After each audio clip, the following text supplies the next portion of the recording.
رحمت للعالمین، اے نبی پیارے نبی، سنت تیری دنیا دی، اے نبی اے نبی۔ نحمده ونصلي على رسوله الكريم، اما بعد فاعوذ بالله من الشيطان الرجيم، بسم الله الرحمن الرحيم، رب اشرح لي صدري ويسر لي امري واحلل عقدة من لساني يفقهوا قولي۔ سنت پر عمل کرنا واجب ہے۔ اللہ تعالی کے احکامات کی طرح رسول اللہ صلی اللہ علیہ وسلم کے احکامات بھی واجب الاتباع ہیں۔ شریعت میں سنت رسول صلی اللہ علیہ وسلم اور کتاب اللہ کے احکامات ایک ہی درجہ رکھتے ہیں۔ حضرت ابو ہریرہ رضی اللہ تعالی عنہ اور حضرت زید بن خالد جہنی رضی اللہ عنہ سے روایت ہے کہ ایک دیہاتی رسول اللہ صلی اللہ علیہ وسلم کی خدمت میں حاضر ہوا اور عرض کیا، یا رسول اللہ صلی اللہ علیہ وسلم، میں آپ کو اللہ کی قسم دیتا ہوں کہ میرا فیصلہ کتاب اللہ کے مطابق کیجیے۔ مقدمے کا دوسرا فریق زیادہ سمجھدار تھا۔ اس نے عرض کیا، ہاں یا رسول اللہ صلی اللہ علیہ وسلم، ہمارے درمیان کتاب اللہ کے مطابق ہی فیصلہ فرمائیے، لیکن مجھے بات کرنے کی اجازت دیجیے۔ آپ نے فرمایا، اچھا بات کرو۔ اس نے عرض کیا، میرا بیٹا اس شخص کے گھر نوکر تھا، اس نے اس کی بیوی سے زنا کیا۔ لوگوں نے مجھ سے کہا، تیرے بیٹے کے لیے رجم کی سزا ہے۔ میں نے اس کے بدلے 100 بکریاں صدقہ کی اور 1 لونڈی ادا کی۔ پھر میں نے علماء سے پوچھا تو انہوں نے کہا، تیرے بیٹے کے لیے 100 کوڑوں کی سزا اور 1 سال کی جلاوطنی ہے، اور فریق ثانی کی بیوی کے لیے سنگساری کی سزا ہے۔ رسول اللہ صلی اللہ علیہ وسلم نے فرمایا، اس ذات کی قسم جس کے ہاتھ میں میری جان ہے، میں تمہارے درمیان کتاب اللہ کے مطابق ہی فیصلہ کروں گا۔ اور فریق اول کو حکم دیا کہ اپنی بکریاں اور لونڈی واپس لے لو، تمہارے بیٹے کے لیے 100 کوڑے اور سال تک جلاوطنی کی سزا ہے۔ پھر ایک صحابی حضرت انیس کو حکم دیا کہ تم کل اس عورت سے جا کر پوچھو، اگر وہ زنا کا اقرار کرے تو اسے سنسار کر دو۔ حضرت انیس اگلے روز گئے، عورت نے اقرار کیا تو نبی صلی اللہ علیہ وسلم کے حکم سے وہ سنسار کر دی گئی۔ اسے بخاری اور مسلم نے روایت کیا ہے۔ اس میں آپ دیکھیے کہ قرآن پاک میں کہیں بھی نہیں لکھا ہوا کہ شادی شدہ زانی کی سزا سنسار کرنا ہے، لیکن آپ صلی اللہ علیہ وسلم کا فیصلہ جو تھا اس کے مطابق عمل ہوا۔ تو اس سے کیا پتہ چلتا ہے کہ اسلامی قانون میں آپ صلی اللہ علیہ وسلم کا حکم ایسا ہی ہے جیسے قرآن کا حکم ہو۔ گمراہی سے بچنے کے لیے کتاب اللہ اور سنت رسول صلی اللہ علیہ وسلم دونوں کی پیروی کا حکم ہے۔ جو عمل سنت رسول صلی اللہ علیہ وسلم کے مطابق نہ ہو وہ اللہ تعالیٰ کے ہاں قابل قبول نہیں۔ دینی مسائل میں نبی صلی اللہ علیہ وسلم کی بذریعہ وحی رہنمائی کی جاتی، جس کی اطاعت اللہ تعالیٰ کے حکم کی طرح ہی واجب ہے۔ یعنی جب کوئی مسئلہ پیش آتا تھا اور اس کا حکم قرآن میں نہیں لکھا ہوتا تھا تو آپ کیسے فیصلہ فرماتے؟ وحی کے مطابق۔ اور بسا اوقات جب وحی نہیں آتی تھی، آپ خود سے فیصلہ فرما دیتے تو وحی کے آنے پر اگر اس کی اصلاح ہوتی تو آپ اپنے فیصلے کو بھی بدل دیتے تھے۔ اس کی ایک مثال، اور وہ کیا کہ ایک خاتون آپ صلی اللہ علیہ وسلم کے پاس اپنے شوہر کی شکایت لے کر آئیں، اور وہ کیا تھی کہ میرے شوہر نے مجھ کو مارا ہے، تو مجھے کیا کرنا چاہیے؟ وحی الہی میں قرآن میں اس کا کوئی حکم نہیں تھا۔ آپ نے انصاف کے تقاضے کے تحت کیا حکم دیا کہ جاؤ اور تم بھی بدلہ لے لو، تم بھی مار سکتی ہو۔ لیکن ابھی وہ عورت جا نہ پائی تھی کہ وحی الہی سے اس کی تردید آ گئی اور اس کو روک دیا گیا۔ آپ صلی اللہ علیہ وسلم نے فرمایا، اردنا شیئا واراد اللہ شیئا آخر، ہم نے ایک چیز چاہی اور ایک چیز اللہ تعالیٰ نے چاہی، اور جو اللہ نے چاہا وہی اصل حکم ہے۔ تم اپنے شوہر کو مارو گی نہیں، مارنے سے روک دیا۔ ایسی کئی اور مثالیں بھی ملتی ہیں کہ جس میں آپ صلی اللہ علیہ وسلم نے کسی شخص کو ایک کام کا حکم دیا کہ وحی الہی سے اس کی تردید آ گئی اور آپ نے اس کو روک دیا. اس کی وجہ کیا ہے؟ اس کی وجہ یہ ہے کہ آپ صلی اللہ علیہ وسلم براہ راست اللہ تعالی کی نگرانی میں کام کر رہے تھے. جو کچھ بھی لوگوں کو سکھا رہے تھے اللہ تعالیٰ کے حکم سے سکھا رہے تھے. اور قرآن میں یہ بھی آتا ہے کہ وما ينطق عن الهوى ان هو الا وحی یوحی، کہ آپ اپنی خواہشات کی باتیں نہیں کرتے، اپنی مرضی کے فیصلے نہیں سناتے رہتے. آپ جو بتاتے ہیں وہ دراصل وحی الہی پر مبنی ہوتا ہے. اور جہاں کہیں کوئی کمی بیشی ہوئی وہاں فوراً اللہ تعالیٰ نے مداخلت کی. مثلاً ایک اور واقعہ جنگ احد میں جب آپ صلی اللہ علیہ وسلم کا چہرہ مبارک زخمی ہوا، آپ کا دانت شہید ہوا اور آپ کے چہرے سے خون بہہ رہا تھا، تو آپ نے اس وقت ایک بات فرمائی تھی کہ وہ قوم کیسے فلاح پا سکتی ہے جو اپنے نبی کو زخمی کر دے. قرآن پاک میں اللہ تعالیٰ فرماتے ہیں سورۃ آل عمران 128 لیس لک من الامر شیء او یتوب علیہم او یعذبہم فانہم ظالمون. یعنی فیصلہ آپ نہیں کریں گے، وہ تو اللہ کرے گا، چاہے ان کو معاف کر دے یا ان کو عذاب دے. ایسا ہوا کہ ان میں سے بعض لوگ مسلمان ہو گئے بعد میں، اور اس کی ایک بڑی مثال آپ کو یاد ہوگی خالد بن ولید، اور ان کے علاوہ اور لوگ بھی، ابو سفیان خود. اور اسی طرح بہت سے لوگ ایسے تھے جو مسلمان نہیں ہوئے اور کفر کی حالت میں ہی فوت ہو گئے. اب اللہ کا فیصلہ ہے، جو چاہے ان کے ساتھ معاملہ کرے. ہمیں تو ویسے بھی حق نہیں کہ کسی کے بارے میں جنتی یا جہنمی ہونے کا دنیا میں ہم فیصلہ کریں. آپ کو یاد ہوگا قرآن پاک میں ایک آیت ہے حضرت نوح علیہ السلام کے بارے میں، جس میں اللہ تعالیٰ فرماتے ہیں وَاصْنَعِ الْفُلْكَ بِأَعْيُنِنَا وَوَحْيِنَا، کشتی بناؤ کس طرح؟ ہماری نگاہوں کے سامنے اور ہماری وحی کے مطابق. اچھا، پھر آپ دیکھیں حضرت موسیٰ اور ہارون علیہ السلام کے لیے کیا فرمایا اللہ تعالیٰ نے؟ اذهبا الى فرعون انه طغى، اور وہ ساری بات، اور پھر فرمایا کہ میں تمہارے ساتھ ہوں، اسمع و ارا، سن بھی رہا ہوں اور دیکھ بھی رہا ہوں، میری تائید تمہارے ساتھ ہے. تو اس سے کیا پتہ چلتا ہے کہ پیغمبر براہ راست اللہ تعالی کی نگرانی میں ہوتے ہیں.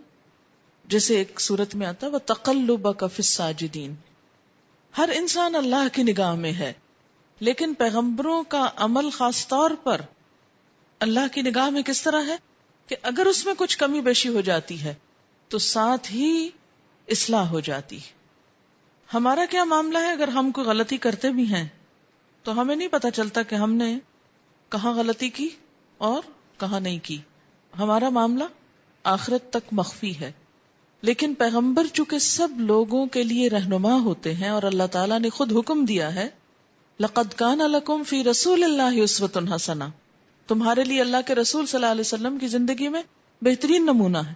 لہٰذا اگر کہیں ان سے کوئی کمی بیشی ہوتی ہے تو اس کی فوراً اصلاح کر دی جاتی. سورۃ التحریم میں آتا ہے آپ صلی اللہ علیہ وسلم کو شہد پسند تھا، کسی وجہ سے آپ نے اس کو اپنے لیے حرام کیا تو اللہ تعالیٰ نے فوراً مداخلت کی، یا ایھا النبی لم تحرم ما احل اللہ لک. تو اس سے کیا پتہ چلتا ہے کہ نبی اپنی مرضی سے کسی چیز کو حرام نہیں قرار دیتے. اگر قرآن کی آیت میں کوئی چیز حرام نہ بھی ہو اور حدیث میں وہ چیز حرام قرار دی جا رہی ہو تو وہ بھی نص شمار ہوگی اور حرمت کا سبب ہوگی. مثلا کچلیوں والے جانور جو ہیں ان کا کھانا حرام ہے، کہاں آیا ہے؟ قرآن میں تو نہیں آیا، حدیث میں آیا. تو ایسی تمام چیزیں جو آپ صلی اللہ علیہ وسلم نے حرام کی اور اس کی تردید میں کوئی آیت یا کوئی اللہ تعالی کی طرف سے حکم نہیں آیا تو اسلامی شریعت میں، اسلامی قانون میں اس کو بھی حرام مانا جائے گا. اور جس کو آپ نے حلال قرار دیا، خواہ قرآن میں اس کا ذکر نہ بھی ہو، اسے حلال قرار دیا جائے گا اور ہمیں اس کے مطابق حلال اور حرام کو قبول کرنا ہوگا، کیونکہ قرآن پاک ہی میں آپ صلی اللہ علیہ وسلم کا سٹیٹس بتایا گیا. الاعراف 157 میں آتا ہے یأمرہم بالمعروف، وہ ان کو نیکی کا حکم دیتا ہے، وینہاہم عن المنکر. آپ نے یہ کیا تھا نا کہ نہیں کیا تھا؟ آپ صلی اللہ علیہ وسلم کے فرائض میں سے یہ تھا نا، کیا؟ نیکی کا حکم دینا، برائی سے روکنا. وَيُحِلُّ لَهُمُ الطَّيِّبَاتِ، ان کے لیے پاکیزہ چیزیں حلال کرتے ہیں، وَيُحَرِّمُ عَلَيْهِمُ الْخَبَائِثَ اور ناپاک چیزیں ان کے لیے حرام کرتے ہیں، وَيَدَعُ عَنْهُمْ إِسْرَهُمْ اور ان سے ان کے بوجھ ہٹاتے ہیں جو پابندیاں خود سے لوگوں نے لگا رکھی تھی، وَالْأَغْلَالَ اور طوق الَّتِي كَانَتْ عَلَيْهِمْ وہ جو ان کے اوپر جکڑے ہوئے تھے۔ تو اس سے کیا پتہ چلتا ہے کہ پیغمبر کے منصب میں ہے یہ بات، اور اس کو حق دیا گیا ہے کچھ چیزوں کو حلال کرنے کا اور کچھ کو حرام کرنے کا، اور یہ صرف قرآن میں نہیں، قرآن کے علاوہ بھی ہے۔ بسا اوقات وہ قرآن کی مزید تفصیل ہے، اس کی تحدید ہے۔ تحدید کا کیا مطلب ہوتا ہے؟ اس کو اسپیسیفک طریقے سے بتانا۔ تو دین مکمل ہی نہیں ہوتا جب تک اس معاملے میں اللہ کی کتاب کے علاوہ نبی صلی اللہ علیہ وسلم کی سنت کو سامنے نہ رکھا جائے اور قبول نہ کیا جائے۔ بہرحال یہاں جو انہوں نے مثالیں دی ہیں ان کو دیکھتے ہیں ہم۔ حضرت جابر بن عبداللہ کہتے ہیں کہ میں بیمار ہوا تو رسول اللہ صلی اللہ علیہ وسلم اور حضرت ابوبکر صدیق رضی اللہ تعالی عنہ عیادت کے لیے تشریف لائے۔ میں بے ہوش تھا۔ آپ صلی اللہ علیہ وسلم نے وضو کیا اور وضو کا پانی مجھ پہ ڈالا جس سے میں ہوش میں آ گیا۔ میں نے عرض کیا یا رسول اللہ صلی اللہ علیہ وسلم، ایک بار حضرت سفیان نے آپ سے پوچھا تھا کہ میں اپنے مال کا کیا فیصلہ کروں۔ پھر حضرت سفیان نے بتایا کہ آپ صلی اللہ علیہ وسلم نے اس وقت تک کوئی جواب نہ دیا جب تک کہ میراث کی آیت نہ اتری۔ اسے بخاری نے روایت کیا۔ یعنی بعض اوقات کیا ہوتا تھا کہ جب کسی خاص چیز کے بارے میں آپ کوئی حکم نہیں جانتے ہوتے تھے، جو خاص قانونی قسم کا حکم ہوتا تھا، تو اپنے رائے سے یا اپنی مرضی سے لوگوں کو کچھ نہیں بتاتے تھے۔ آپ جو کچھ بتاتے اپنے خاص علم کی بنا پر بتاتے، اور جس بارے میں کوئی خاص علم نہیں ہوتا تھا اس میں خاموشی اختیار کرتے۔ اس کی ایک تو مثال یہی ہے، ایک اور مثال بھی ہے۔ قد سمع اللہ قول التی تجادلک فی زوجہا، اللہ نے سن لی اس عورت کی بات جو تم سے اپنے شوہر کے بارے میں جھگڑ رہی تھی۔ وتشتکی الی اللہ، اللہ سے شکایت کر رہی تھی، اپنے شوہر کی شکایت اللہ سے کر رہی تھی۔ یہ حضرت خولہ کے بارے میں آیات نازل ہوئی ہیں نا، جن کے شوہر نے ان سے زہار کر لیا تھا۔ ٹھیک، اس سے پہلے اسلام میں زہار کے بارے میں کوئی حکم موجود نہیں تھا۔ وہ عورت آپ کے پاس آتی ہے اور جھگڑتی ہے اور روتی ہے اور شکایت کرتی ہے کہ میرے ساتھ یہ ظلم ہوا ہے کہ اس عمر میں میرے شوہر نے مجھے اس طریقے سے طلاق دے دی ہے۔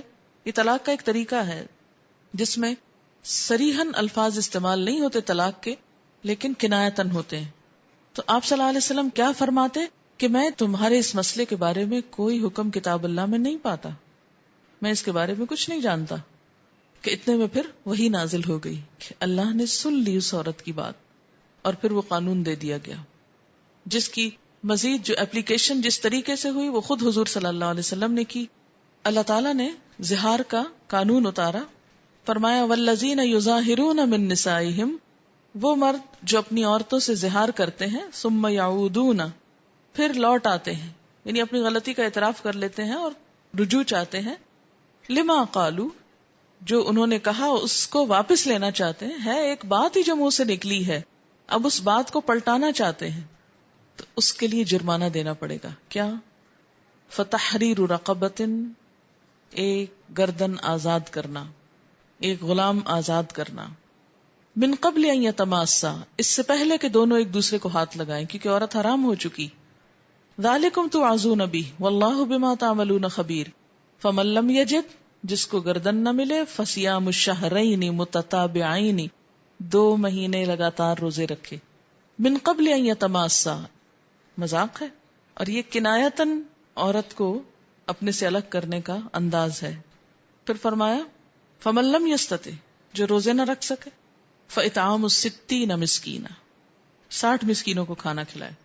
ذالک، یہ کیوں اتنی سخت سزا؟ ہاں، لتؤمنوا باللہ ورسولہ، تاکہ تم ایمان لاؤ اللہ اور اس کے رسول پر، یعنی ایمان کا تقاضا ہے۔ کچھ منہ سے نکلے ہوئے الفاظ اتنے سخت ہوتے ہیں کہ دنیا میں ان کی تلافی کا جرمانہ اتنا بڑا ہے، تو آخرت میں کیا ہوگا؟ لیکن جب ہم منہ سے بولتے ہیں نا کچھ، تو ہم نے کبھی نہیں سوچا ہم کیا بول رہے ہیں۔ وَتِلْكَ حُدُودُ اللَّهِ وَلِلْكَافِرِينَ عَذَابٌ أَلِيمٌ، تو یہاں کافر سے مراد کون ہے پھر؟ جو اس قانون کو توڑے، نہ مانے۔ اور پھر ساتھ ہی فرمائے ان الذین یحادون اللہ ورسولہ، جو لوگ اللہ اور اس کے رسول کی مخالفت کرتے، صرف اللہ کی نہیں رسول کی بھی ساتھ کہی گئی. کیوں؟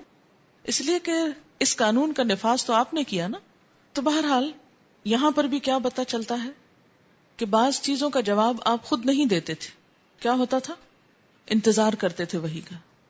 دوسری مثال، حضرت سہل بن سعد سے روایت ہے کہ ایک آدمی حضور صلی اللہ علیہ وسلم کے پاس حاضر ہوا اور عرض کیا، یا رسول اللہ صلی اللہ علیہ وسلم، اگر کوئی شخص اپنی بیوی کو غیر مرد کے ساتھ دیکھے تو کیا کرے؟ یعنی صرف دیکھے سے مراد یہ نہیں، مراد یہاں زنا ہے. اگر قتل کرے تو آپ صلی اللہ علیہ وسلم اسے قصاص میں قتل کروا دیں گے، کیونکہ جب تک 4 گواہ نہ لائے جائیں کوئی شخص سزا دلوا نہیں سکتا اور قانون کو اپنے ہاتھ میں بھی نہیں لے سکتا. اور دوسروں کے معاملے میں تو انسان خاموش ہو سکتا ہے اگر وہ قانون کا تقاضا نہیں پورا کرتا، مگر اپنی بیوی کے معاملے میں کون صبر کر سکتا ہے؟ کہا کہ یا رسول اللہ صلی اللہ علیہ وسلم، اگر وہ قتل کر دے گا تو آپ اس کو قتل کر دیں گے. پھر آخر کیا کرے؟ آپ نے کوئی جواب نہ دیا، حتیٰ کہ اللہ تعالیٰ نے ان دونوں کے بارے میں قرآن مجید میں لعان کا حکم نازل فرمایا. لعان لعنت سے ہے، یعنی ایک دوسرے پہ لعنت کرنا. تفسیر سورۃ نور میں تب رسول اللہ صلی اللہ علیہ وسلم نے اس شخص سے فرمایا، تیرا اور تیری بیوی کا فیصلہ ہو گیا. چنانچہ دونوں نے لعان کیا. راوی کہتے ہیں میں اس وقت نبی صلی اللہ علیہ وسلم کے پاس موجود تھا، تب سے یہ سنت جاری ہوئی کہ لعان کرنے والے میاں بیوی میں جدائی کرا دی جائے. ٹھیک. اب قرآن پاک میں جو لعان کا قانون ہے اس کو دیکھتے سورۃ النور آیت نمبر 6. والذین یرمون ازواجہم، وہ لوگ جو اپنی بیویوں پر الزام دھرتے ہیں، ولم یکن لہم شہداء، اور ان کے لیے گواہ نہیں ہوتے، الا انفسہم، مگر خود ہی. فشہادت احدہم 4 شہادات باللہ، تو ان میں سے ایک کی گواہی 4 گواہیوں کی طرح ہوگی اللہ کے نام کے ساتھ، یعنی 4 دفعہ قسم کھائیں انہ لمن الصادقین، کہ وہ سچے ہیں. والخامسۃ، اور 5ویں دفعہ ان لعنت اللہ علیہ، کہ اللہ کی لعنت ہو اس پر، یعنی مرد پر، ان کان من الکاذبین، اگر وہ جھوٹوں میں سے. ویدرأ عنہا العذاب، اور ہٹا لے گی اپنے سے سزا کو، ان تشہد 4 شہادات باللہ، اگر وہ 4 دفعہ اللہ کے نام کی قسم کھا لے گی کہ میں نے گناہ نہیں کیا. انہ لمن الکاذبین، کہ وہ جھوٹوں میں سے ہے، مرد نے جھوٹی بات کہی ہے. والخامسۃ، اور 5ویں دفعہ کیا کہے گی؟ ان غضب اللہ علیہا، کہ اللہ کا غضب ہو اس عورت پر، ان کان من الصادقین، اگر مرد سچوں میں سے. بس قرآن نے صرف اتنی بات کی، اس سے آگے یہ نہیں بتایا کہ اس کے بعد وہ شوہر اور بیوی بعد میں اکٹھے بھی رہیں گے کہ نہیں. وہ کس نے بتایا؟ رسول اللہ صلی اللہ علیہ وسلم نے، کہ دونوں کے درمیان تفریق کرا دی. یہی اس حدیث کے آخر میں آ رہا ہے کہ تب سے یہ سنت جاری ہوئی کہ لعان کرنے والے میاں بیوی میں جدائی کرائی جائے. اب اگر آپ سنت کو ہٹا دیں اور نہ مانیں تو صرف قرآن سے کیسے فیصلہ کریں گے آپ؟ قرآن خالی کیسے کافی ہو جائے گا؟ قرآن میں تو صرف اتنا بتایا گیا ہے کہ 4 قسمیں کھا کے اور 5ویں دفعہ یعنی لعنت کی بات کریں گے اور بس ختم. لیکن اس کے بعد کیا وہ اکٹھے بھی رہیں گے کہ نہیں؟ یہ بات آپ صلی اللہ علیہ وسلم نے بتائی کہ نہیں. سبحانک اللہم و بحمدک، نشہد ان لا الہ الا انت، نستغفرک و نتوب الیک. والسلام علیکم ورحمۃ اللہ وبرکاتہ.